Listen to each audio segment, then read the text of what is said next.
Bismillahirrahmanirrahim. Assalamualaikum warahmatullahi wabarakatuh. Perkenalkan, saya Taqiyuddin Yazid Zaidan dari jurusan Teknik Elektro Angkatan 2018 Universitas Pendidikan Indonesia. Saya lahir di Bandung tanggal 15 Februari tahun 2000. Saya adalah anak pertama dari 4 bersaudara. Hobi saya adalah ngulik atau research, kemudian membaca tentang teknologi, dan berolahraga. Motivasi saya untuk mengikuti internship Direktorat Digital Bisnis Telkom adalah karena dilatar belakangi dengan jurusan saya, yaitu teknik elektro yang telah saya lalui, merasa cocok untuk mendaftar dengan role engineer atau researcher. Saya ingin mengeksplorasi lebih jauh dan mengembangkan ilmu, apalagi di dunia industri.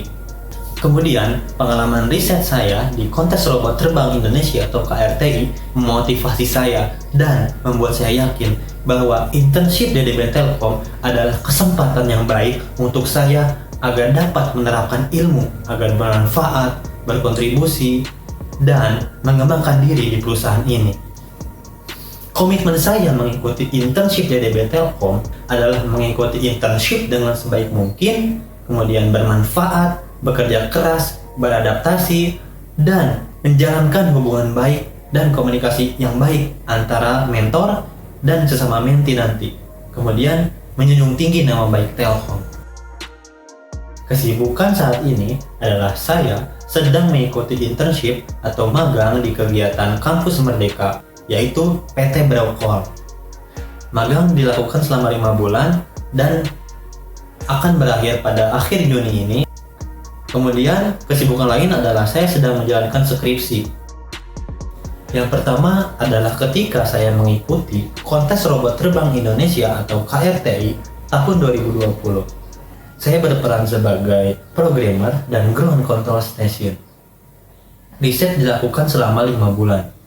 Misi pada proyek robot kali ini yaitu sesuai dengan di masa pandemi untuk mengurangi kontak fisik, yaitu membuat sebuah robot yang dapat mengirimkan barang dari satu titik ke titik lain secara autonomus, kemudian dapat kembali ke home. Pada kontes ini, tantangan terbesarnya adalah karena robot dioperasikan dalam ruangan, jadi GPS tidak dapat berfungsi, sehingga kami menggunakan sebuah sistem mapping dengan sensor jarak. Kami berhasil menjadi juara grup. Namun, pada perdelapan final, kami gagal. Di situ saya tidak menyerah. Saya penasaran dan ingin eksplor lebih lanjut terkait sistem yang lebih efektif dan efisien untuk kedepannya. Maka saya bertekad untuk mengikuti kontes robot terbang Indonesia lagi di tahun 2021. Pada tahun 2021, akhirnya saya terpilih menjadi delegasi tim robot untuk mengikuti KRTI tahun 2021. Riset dilakukan selama 6 bulan. Improvement yang dilakukan adalah sistem mapping yang menggunakan sensor jarak awalnya diganti mengadaptasi teknologi terbaru dari Intel, yaitu Intel RealSense T265 tracking kamera. Saya senang menjalani prosesnya, mulai dari proses desain, proses rakit dan wiring hardware, integrasi sistem, ngoding, dan uji coba.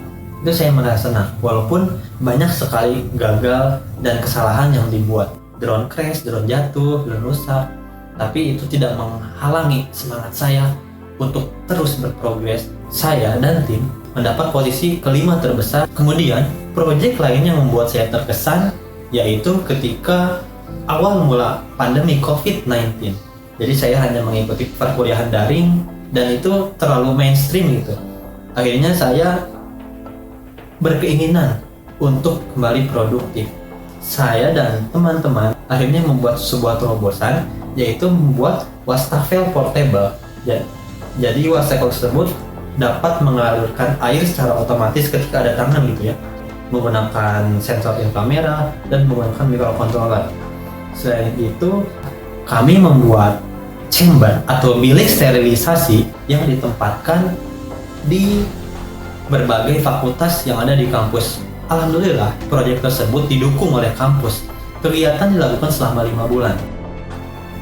Mungkin satu proyek lagi yang membuat saya sangat challenging, yaitu ketika saya magang sebagai sistem engineer di perusahaan tambang batubara di PT Braucol. Di sini, saya menjalani proyek yang cukup berbeda dari latar belakang saya, yaitu teknik elektro, di mana saya research tentang bagian dari DevOps, yaitu tentang CI/CD. Kemudian, saya mempelajari bahasa baru, yaitu bahasa Java, karena web aplikasi yang dikembangkan oleh perusahaan menggunakan bahasa Java dengan framework Spring Boot. Kemudian proyek yang lain adalah tentang security video enhancement, jadi menggunakan tools AWS.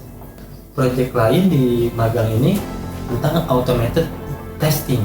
Untuk testing biasanya menggunakan manual seperti tool Postman. Nah, pada proyek ini saya riset tentang automated itu. Jadi request-requestnya langsung otomatis terdeteksi. Nah, jadi ini merupakan tantangan gitu ya. Karena saya berprinsip bahwa seberat apapun, bila dilakukan dengan hati yang ikhlas dan senang, insya Allah akan Allah bantu dan dimudahkan. Software dan tools yang biasa digunakan Eagle untuk skematik dan desain pada rangkaian PCB, Proteus dan Multisim untuk simulasi rangkaian elektronik, Autodesk Tinkercad. Saya bisa mengoperasikan Arduino, Raspberry Pi, dan NVIDIA Jetson Nano, bahasa Python, Java, C, Docker, Jenkins, GitHub, tools AWS, dan Firebase. Sekian informasi yang dapat saya sampaikan pada video resume ini. Besar harapan saya agar dapat diterima pada program internship DDB Telkom. Terima kasih atas perhatiannya. Wassalamualaikum warahmatullahi wabarakatuh.